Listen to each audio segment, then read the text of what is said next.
evaluate where you are. Look at it, assess yourself. Assess yourself and assess the situation. What brought you there? What has brought you to this point? What did you learn from it? Are you learning anything, or are you doing it over and over and over again? Somebody said that insanity is doing the same thing in the same way, expecting a different outcome. Don't let this year be like last. And if last year was great, still don't let it be that way. Raise the standard. If your life is perfect and extraordinary, you darn well know you're not going to be happy unless you keep making it better. That's what makes us feel alive. It's not what we get that makes us happy. It's who we become and what we're able to give because we become more. If you want to begin to move, you've got to clear your mind of all the unnecessary luggage and baggage that's weighing us down. You're going to have people to do things to you. Things are going to happen to you. And the most important thing to do is to harness your will and let it go. And move so you can grow. So you can get on with your life. It doesn't matter about what happens to you. What matters is, what are you going to do about it?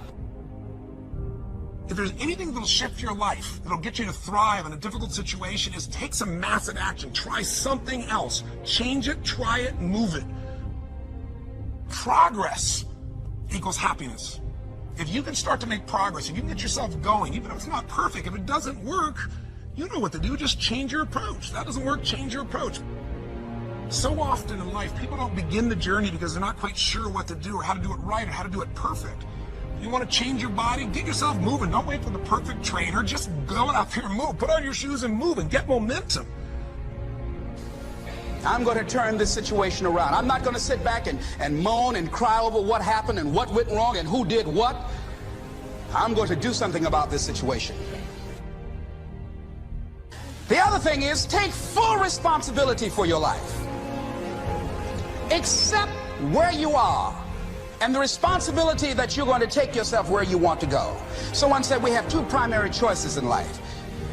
We can either accept conditions as they exist, or we can take the responsibility to change them. See, a lot of people want to exempt themselves from taking responsibility. All they want to do is talk about the problem. Every time you see them, they'll tell you their story over and over and over and over again. No. You want to take responsibility for your life. I got me here, I can get me out of this. And I'm getting out. I'm not going to be a volunteer victim. And so all you're looking for are new breakthroughs through practice and practice and practice. You'll get better and better and better. And there's still some things that will happen to you that will catch you on the blind side that you did not anticipate. You'll get knocked down, but you won't be knocked out. And so I say to you, it's possible you can live your dream if it's becoming a diamond, if it's having more, if it's achieving more, if it's being a better father, being a better mother, whatever it is, overcoming addiction, changing our society. It's possible you can live your dream. It's necessary that you have a plan of action, that you're resilient, that you stick to, and you work with the system, that you work with people, that you give support, and that you be there for them, that you have the vision and never give it up, that you become creative and relentless and keep on coming back again and again and again, and that it's you that you got to take personal responsibility to make it happen, and that it's hard. Easy is not an option. And when life knocks you down, jump back up and say, it's not over until I win. Avoid people and situations that upset you. See, there's some people that know just how to push your button. They know just what to say. But I'm not going to expend any energy arguing with anybody. Life is too short, ladies and gentlemen, and unpredictable. I don't want to spend my time arguing with anybody, so I avoid situations that will get me upset. I don't argue with people. Draw the line, ladies and gentlemen. There are certain things that we just go through life just taking, and at some point, you just got to draw the line and just say enough is enough. You got to do that with yourself. One negative stroke is 16 times more powerful than a positive stroke. And if you have people around you who are not sensitive to who you are, and the people that can hurt you the most, ladies and gentlemen, are the people that you love. That you love. They're the ones that you're vulnerable to. They're the ones that can get to you. And if they're insensitive, I don't care who they are.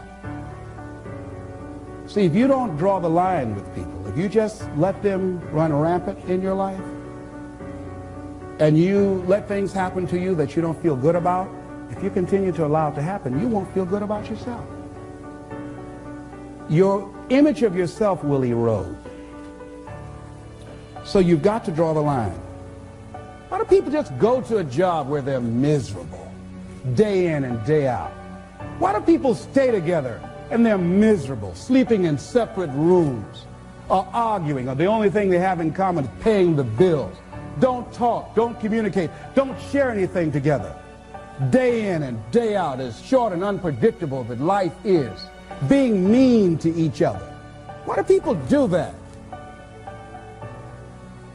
Known hells are preferable to strange heavens because it's familiar. See, life is rough, ladies and gentlemen. It's rough, and it's scary. It's scary growing. It's scary taking a chance. It's scary acting on your intuition, on your guts. It's scary. It's frightening. There are people that are tolerating things right now, and they're immobilized by fear. They can see the hammer coming, and they're afraid to even move because it's scary. To go against the dominant thinking of your family, friends, and those people you associate with every day is perhaps the most difficult act of courage you will ever perform. See, when you start growing, when you start changing the way you walk, the way you talk, the way you act, the way you respond to things, the way you use your time, when you start saying, no, I can't do that. Why? You're too busy. You don't have the time. No, I have my own agenda. So if people can put you on a guilt trip, they will. And use you and abuse you over and over and over again. You got to draw the line. You have to draw the line on them. Don't go through life feeling like you're powerless. Victims are people that are powerless. You're not powerless. You are powerful. You direct the power in your life. Whatever your life is right now, it is a duplication of your consciousness. It's a result of how you have decided to use your power. That's all it is. That's not who you are. That's just a perverted use of your power that you aren't satisfied with. And you've got the power to change that. Wherever you are, how, I don't know. But I know you've got the power to do that. But you don't know what has happened to me. It really doesn't matter what has happened to you. See, the only thing that really matters is, what are you going to do about it? That's all that matters. That's all that matters. You can allow it to destroy you, or you can allow it to build you up.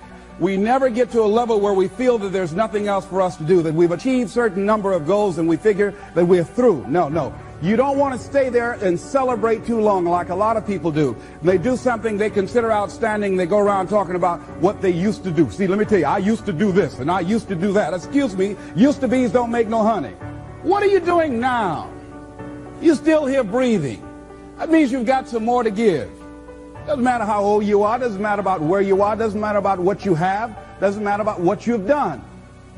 Life is about growing. It's about being productive. It's about stretching. It's about challenging yourself. So you start looking around and decide, hey, what else do I want to do? What got me here? It's a time for celebration, but also a time for reflection. What got me here? What worked? What did not work? What do I need to do to repeat so that I can get the same kind of results in other areas of my life? If the goal is to improve my health, if the goal is to improve my relationship, if the goal is to improve my income, if the goal is to improve something in society, what is it I need to do? Now, don't get confused with what you do with who you are. Don't trip. Don't go on some type of ego trip, talking about how bad you are. None of us do anything by ourselves. Develop an appreciation for external support as well as good fortune, because all of those things play a role. And the other thing is, don't go overboard celebrating. You must meet with triumph and disaster and treat those two imposters just the same. You look at it, hey, I did it. I feel good about that.